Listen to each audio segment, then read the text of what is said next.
What's up, guys? Welcome to Box to Box Football, and we're here to react to the Champions League second leg quarter finals. Now, Jack, 2 days of just complete drama, goals, everything you want in the Champions League. This is why it's the best competition in the world, James, club-wise. Guinness Book of World Records, did you see them tweet? Yeah, They were yeah, I like, we're see that. confirming it. We're confirming it. It's the best competition in the world. We're like, yeah, there you go. Listen.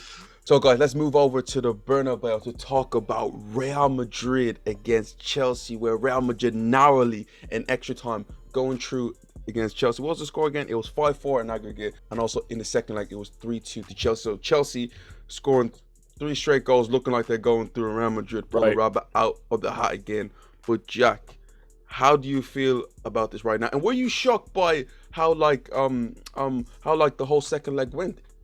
Yeah, absolutely. Absolutely. Because I thought what would happen would be that Chelsea would overextend and Benzema would punish them. That's how I thought it was going to go. Like, James, I'm not going to lie to you. I actually, in my predictions, I'd put a little bet on this, actually. I thought Real Madrid would win the second leg 3-1. Oh, okay. I actually did, and people might think, well, what the hell? I didn't put loads of money on it, of course. I'm not crazy. Odds were pretty good as well, but I just got the feeling that it was going to be a case of Chelsea overextend, Chelsea overextend, Chelsea overextend. Vinicius Jr. on the break. Modric plays a pass to Vinicius Jr. Vinicius Jr. crosses it in. Benzema scores. Something like that, right? Because that's what... Well, to be fair, that did happen at the end. It did, right. It did happen, but Chelsea had enough to at least make it close and at least, make it tense. So, yeah, I was a little surprised with how it went. I was very impressed with how Mason Mount took that goal. I thought that was great. That was not, I don't want to talk about the finish being too amazing. I mean, it's on his strong side and it's kind of a side foot finish into the net. Most professionals should be able to hit that, but it was bouncing. It's a big moment. You're in the Santiago Bernabeu. You're against a big goalkeeper in Thibaut Courtois. So, Champions League quarterfinal, it's a big moment. So I'm pleased for Mason Mount that he was able to get that. Rudiger, I think, played phenomenally well over the course of both legs. James, he's a killer. He's a warrior. And whoever gets him, whether Chelsea retain him or it is Real Madrid or it's Barcelona or it's Bayern, whoever pays him the most pesos, let's say, coming in for the next contract is going to get one hell of a player who's super fired up. We saw his reaction with the finish there as well. Timo Werner, I couldn't believe he scored a goal. I watched the game with 2 Chelsea fans, both of them. I had another little accumulator bet again, just throw a pound on it. That was Werner to score any time. And they were like, nah, he's probably just going to hit, the crossbar on both posts and have 3 shots off target. And I was like, yeah, good one. Him scoring, I think that felt like a big moment. But again, James, this is what this Real Madrid team are showing that they can do. Luka Modric is still that guy. I think anybody who's written him off has not watched him play over the last 2 years or so. He's still performing at that kind of a level, less consistently. But James, that's one of the best assists I've ever seen. And I don't think that's too much of a dramatic statement ever. That's one of the most classy passes that we've ever seen. And there aren't many people, not just in modern day football, but in the history of football that can execute a pass like that. There really aren't. And the Rodrigo finish was very nice. And then, yeah, James, it's that guy again. It's Benzema, right? The game kind of went as I thought it would go, but I do think there was way more from Chelsea than I expected, especially after how the first leg went. What did you kind of make it? I mean, we both picked Chelsea to go through in this one. I think after that first leg, our hopes were kind of dashed a little bit. I gotta give myself a little bit of credit here, but the first thing I'm going to look at is Real Madrid, Jack. They are the most bipolar team I've seen in Champions League, Jack. I genuinely don't know what we are going to get from this team because in the last 16 round they were outplayed for 100 in like so and so minutes. A 15-minute blitz gets them in. Chelsea in the first leg, we're expecting them to get blown away. They turn up, high press, counter attack and all sorts of stuff. They're thinking like, wow, and they're thinking in the second leg they're going to show Chelsea that right now, and Chelsea won't be able to live for them. And Jack, they turn up for 90-odd minutes, and you're thinking, what in the hell's going on here? Right. Players can't string passes together. They're not pushing up high. They were just so disjointed, and it just didn't make sense for me, for Real Madrid. But again, they got class. Secondly, on Chelsea's side, the first thing we also need to take into consideration here is that momentum. I'm a big believer in momentum, and Chelsea did win 6-0 away against Southampton. And Timo Werner, Jack, as you said, Chelsea stumbled across. Timo Werner's been a serious threat right now, and also scoring goals. They got this partnership right now with what's called with Kai Havertz and like Timo Werner going well, where like Kai Havertz can like drop in central, and then like you have Timo Werner in the channels and also stretching the team. That was always the plan, wasn't it? Yeah, when they both signed, I think that was always going to be the plan, wasn't it? But do you know what it is? Is that it felt like obviously with Lukaku coming in, like you didn't see a place where like let's say you can play all three of them. But out of all of it, you wouldn't have thought that Lukaku was the odd man out. And to me, secondly about it, I just look at Lukaku right now thinking, listen, do you have a place in this Chelsea team? But again, the one bit of credit I'm going to give Real Madrid to is that Chelsea outplayed them, outclassed them. And after that third goal goes in, the majority of teams just sulk and they just can't come back. But Real Madrid have this Champions League mentality. It's almost like, Jack, they're built for adversity. They never gave up. And it's Jack, listen, the pass is a moment of genius from Luka Modric. The finish, people talk about the pass, Jack. The finish is unbelievable from Rodrigo, who recently who recently just came on. And then listen, we talk about a Ballon d'Or. We talk about who shall get the Ballon d'Or. No question. Right now, Jack, no question. Right now, it's hard to pick anyone but Karim Benzema. And I think, to me, the second bit right there is Rudiger. He was amazing in both legs. But people are gonna say right now is that for two vital goals, the third goal for Real Madrid and also and also the second goal for Real Madrid, he was at fault because he also slipped. Obviously, to me, it's unlucky, but that's how people are going to look at it. But on Chelsea's side... One thing quickly, I know we have 3 other games to get to here, but the other thing as well, a lot of comments that I noticed online about Kante. Kante was the problem. Kante gave the ball away multiple times. If you weigh up what Kante does in terms of not giving the ball away, but also interceptions he makes, challenges he makes, ground he covers, the team should be able to allow him a couple of mistakes per game because of what he does. I'm not saying that mistakes are fine for professional footballers to be making, especially in that capacity with what they led to. But to me, you weigh up the balance of what N'Golo Kante gives to your football team, and then you're going to criticize him for the 2 bits of possession that he lost. I don't think you're fully watching the player play. Listen, I feel like I don't understand why they're doing this, Kante. And secondly, I have to have a bit of sympathy for him because Kante is based on this hard-working running style, and the fact that he's fasting during during this period right now is very difficult for him. So fair play to him, because everyone talks about so's Benzema. I'm just saying, so's Benzema. No one is more reliant on Jack getting about the pitch the way Kante is. So I don't want to criticize the player, but guys, we've been chatting about this game. What a game! It was amazing, though. It was amazing. Listen, one of the best Champions League games I've ever watched from drama point of view. Incredible. And interestingly enough, Jack, we still haven't seen a penalty shootout yet, which is, I don't know why. It might be coming. Again, let's move on to the second game. And Jack, this is a game that we both predicted Bayern Munich was going to win, but we spent a lot of time talking about an Unai Emery European side, how difficult that they're going to be to beat, and how you just shouldn't rule them out. And the first leg, we said that they missed their opportunity by only taking a 1-goal lead to the Allianz Arena. But Jack, they somehow find a way with a fantastic away performance to go through. Villarreal are in a Champions League semi-final, Jack. Yes, they are. What did you make of their whole performance on the day? Well, look, guys, James's pick fell by the wayside. My pick has fallen by the wayside. James and I aren't very smart when it comes to picking the winner of this competition. Okay, we're just gonna call it there. All right, my team lost to Villarreal. How about that? James, I feel like, go see every other video where we've talked about Villarreal. I'm going to repeat myself and say the same stuff. They play up or down to the level of competition that they play. Now, I don't think you and I should be self-critical about our evaluation of the way that the games went and the way that the games, happened. How do you beat teams like this? You beat teams like this by being better, by playing at such a level, either through individual brilliance or just pure execution of what your game plan is, or your attacking play, that you can't stop us. We are better than you, and you can't stop us. Bayern Munich didn't do that. Bayern Munich did not do that.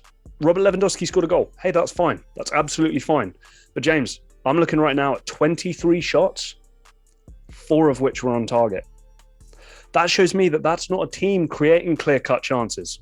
That's a team getting kind of a little bit tired and going, ugh, I'm Leon Goretzka, I can just have a go.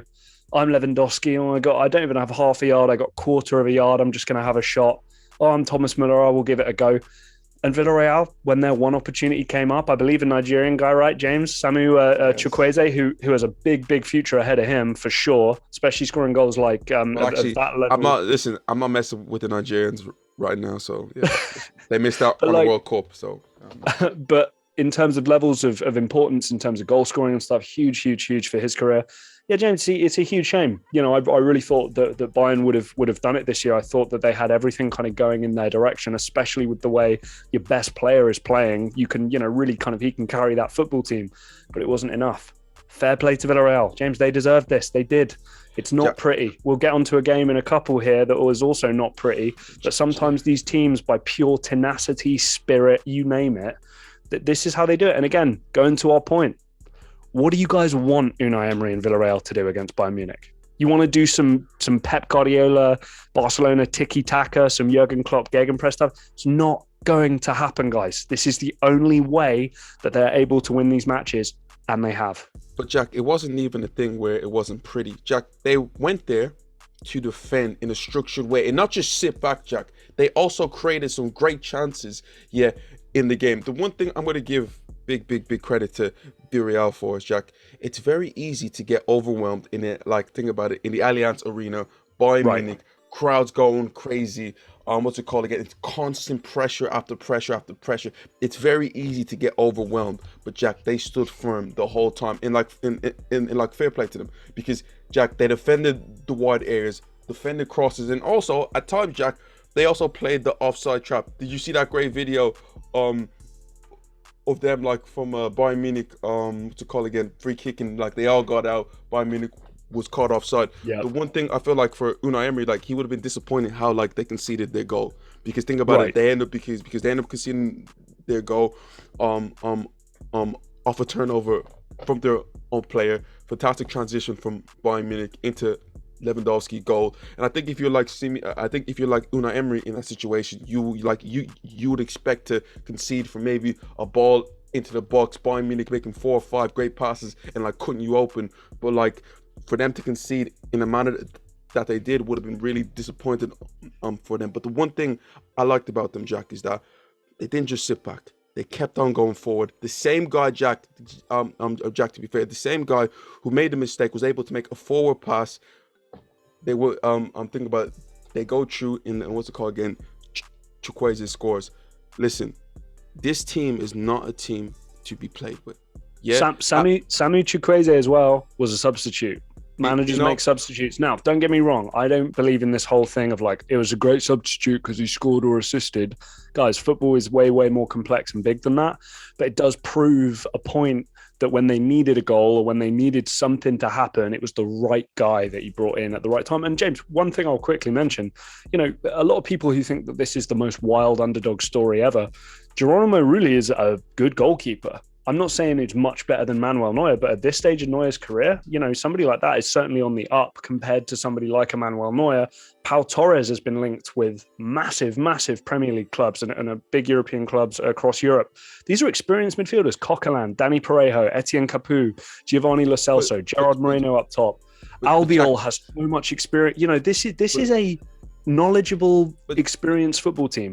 But Jack, it's a knowledgeable experience, but it's not a team of like world beaters in right. quality. But to me, this is a typical European Unai Emery side, Jack. This is right. Like, you look at the time when like he was at Arsenal and like PSG.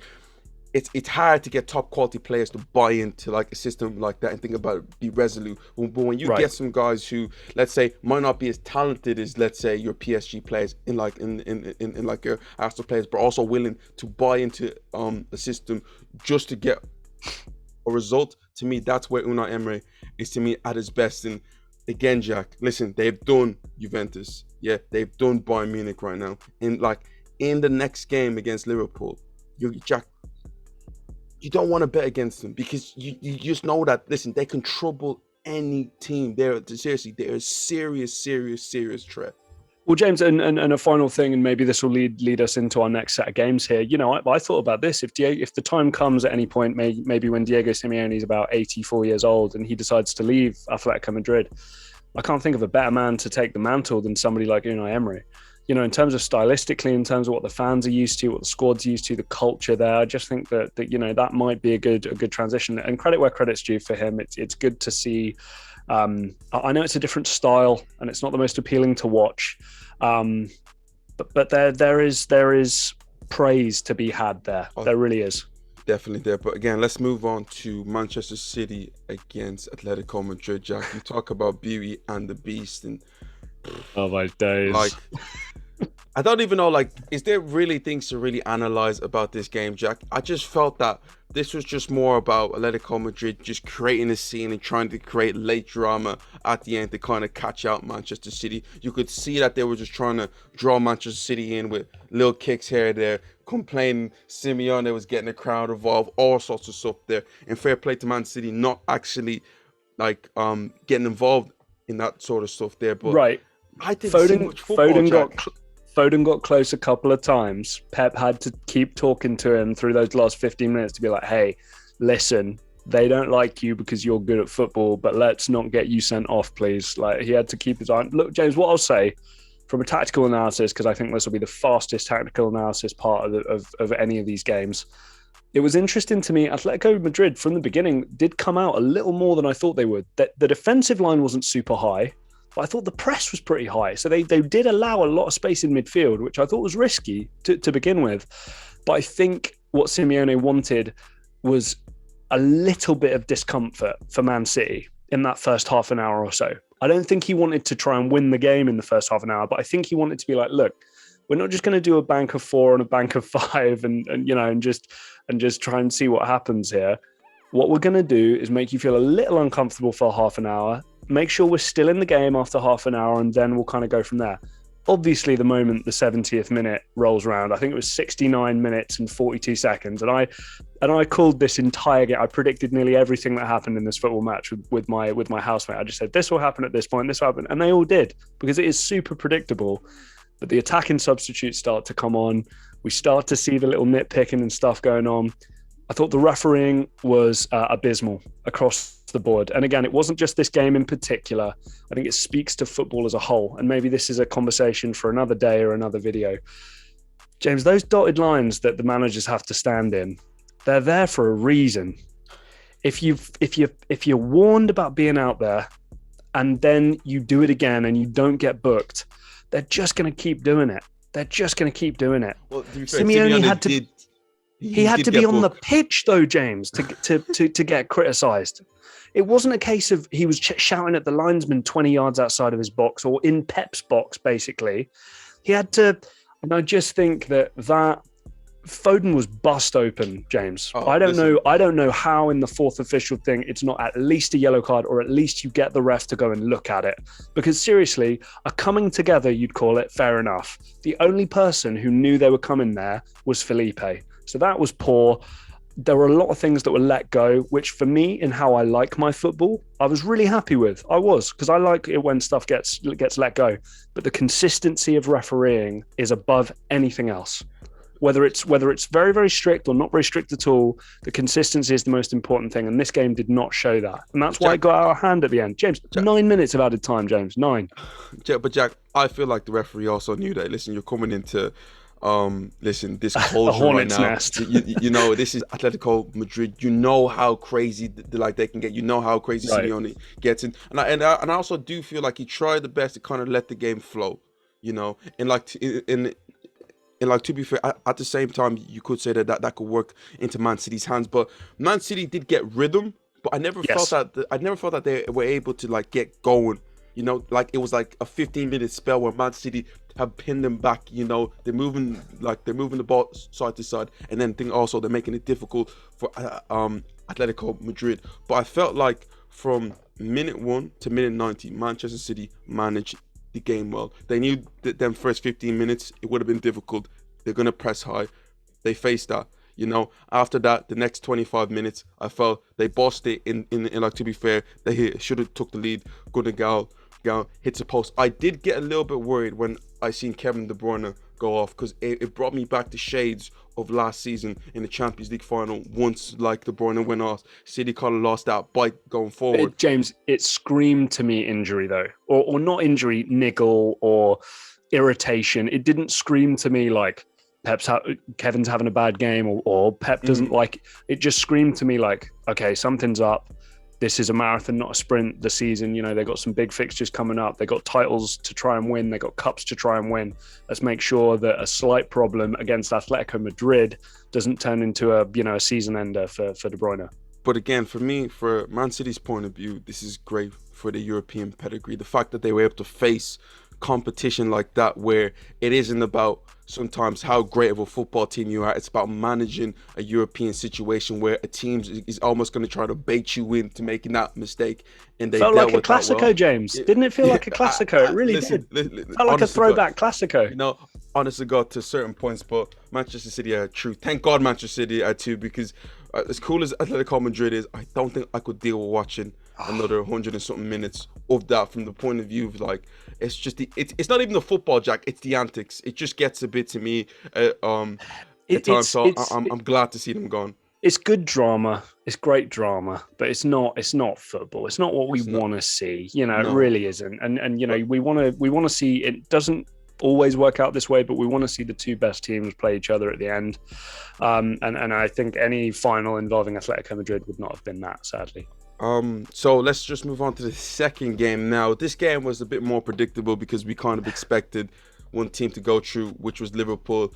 And but Jack, we still got a fantastic game with 6 goals, and fair play to Benfica. They were able to, you know, challenge Liverpool, and there was a time maybe with 10 minutes left that you would have said, ooh, can Benfica actually get back into this? But Jack, how did you feel about this? And like, do you see much for Liverpool to be worried going into to the next round? No, not at all. Not at all. I mean, look, Alisson may be personally disappointed with the amount of goals that he conceded, but I think if you look at the names in front of him, you can understand why that happened. I think Klopp will probably have some questions about his squad depth, especially in certain positions. Joe Gomez, Joel Matip, Ibrahima Konate, and Tsimikas as the defensive line is obviously wildly different from what we usually expect to see with Virgil van Dijk, Trent, Robertson. You know, I'd say you've got arguably 3 out of the 4 best relative to their positions in the world there. You know, you could certainly make the argument for it. Ibrahima Konate, another solid game, I thought, in terms of just him growing into himself. I don't think it was the best defensive performance from him. Again, if you concede 3 goals, especially at home to a team like Benfica, not to dismiss the quality of Benfica, they have some good players, but it's not brilliant. But again, his goal, the celebration, again, I'm thinking kind of above football here. I'm thinking more long-term. Just feel like he's kind of growing into himself a little bit more, and that will be the Virgil van Dijk partner going forward. But yeah, James heavily rotated. And I think 7 changes, huge. And again, you look at what Benfica kind of were during the game. It's a bit of a free hit. You're at Anfield. They're playing a weaker team. Again, there's talented players in that Benfica side, so why not absolutely go for it? I think that we see that first goal go through, and then I think, you know, the tie is basically over. Maybe it didn't feel that way come the end of it, but the moment, you know, you get to what was that? Was that 4-1 at that point when the first goal went in? Yeah, it was. So when you get to 4-1, the tie's over. You know, Liverpool aren't gonna fall apart that much. So I think it was just more of a case of play without fear for both teams. There was going to be chances galore on both sides, but I'm not going to read too much into what this means for Liverpool's, title run here in the Premier League, or what this means against Man City, because we weren't judging the team that will be playing in these bigger games. And Benfica, credit where credit's due. I think this was about their limit. To be fair, Darwin Neves from Benfica. Oh, Darwin Nunez. He's a talented. I mean, Darwin Nunez, the boy can finish, Jack. He can. Yeah, Jack, dude, he can finish. And you know what? just quickly, because I Yeah. think this is an important point to make. Yeah. Klopp talked about him. We know that a lot of the time that when a player is, potentially, there's a suitor, they usually try and avoid talking about him a little bit. But Klopp made a point of saying recently that, oh yeah, I like him. I like what he can become. He's going to have a nice career. That says to me that there's a certain level of confidence that Klopp has that they'll be able to beat out anybody else to try and get him coming in. Listen, I'm just saying, James, he's in Anfield. He's in Liverpool. I'm telling you, his agent, the player himself, there would have been conversations had maybe about a summer transfer. We will see. I feel like the one thing that I see there, yes, Liverpool made 7 changes, but the one thing about Liverpool is that their style really, as a team, doesn't change. And No, to me, I feel like right. if you're the rest of Europe right now, you have to look at Liverpool's high line and look at that as a weakness for them. Because at the end of the day today, Jack, Benfica scored 5 goals today, Jack. They had 2 of them ruled out from offside. They had, I think, 3 given from like VAR. So you're talking about margins here in this situation. And like, playing with a high line at times, I do understand the tactical aspect of it, but Jack, it's centimeters. It's like, think about it, it's margins, it's one step, it's one half decent act run. And by them playing like almost on the edge at times, to me, if you're like an opposition of a Manchester City, which Manchester City did explore a Villarreal, who they're going to play in the next round, they have to look at that and think that, listen, can we get at that? Rather think about it, maybe try to avoid Virgil van Dijk's side, but maybe look at Joel Matip's and like Trent's side, because at the end of the day, Jack, I see a serious weakness there, where if the teams get this, like think about it, get that forward pass right there, Liverpool are going to be put on the back foot. Well, Villarreal, you'd argue this is arguably, this is the best matchup that Villarreal could want. Now, the quality they'll be annoyed with, sure. They're not going to be happy with the fact they have to play Liverpool. This is arguably the best team in the world right now, up there with Manchester City, right? Certainly up there. But you'd argue tactically, this is the kind of matchup they want. And if they're going to be suckered into a point that Villarreal, it's 25% possession, right? And they have a third of the amount of passes that Liverpool do. Samu Chukwueze, Gerard Moreno, Paco Alcacer. All you need is one little mistake from a Matip, from a Trent, from a Robertson, from a Van Dijk. I'm not saying it will happen, but from a Van Dijk, from an Alisson, right? And then before you know it, you're a goal down, and it's even harder for you to score because they're even more defensive than they were before. To me, the crazy part about that is that with a defensive line, it takes one player to slip up. It takes one player to actually take a step back, and you got one player here, the line is here, someone's in. So again, we talk about so many margins there, but again, Liverpool, they weren't really under that much pressure. Benfica kind of gave well as to me they got. Liverpool are through to the next round. I think the happy thing for Jurgen Klopp is that the fact that he was able to rest 7 players in line with the FA Cup semi-final, which Liverpool have never won under Jurgen Klopp. So that's something to definitely take a look at there. A huge thing as well, James, because I know we mentioned this in our predictions video at the time as well. Obviously, there were 4 favourites. Only 2 of the favourites went through. There were 2 underdogs that made it through. One crazy underdog and then one kind of underdog. So we're talking about, Champions League being exciting and competitive. We're definitely getting it. What about the European Super League? No more of that. We have a competitive Champions League now. But guys, comment down below. Let us know, who do you guys think is going to win the Champions League? Comment down below. This is Box to Box Football, and we will see you guys in the next video.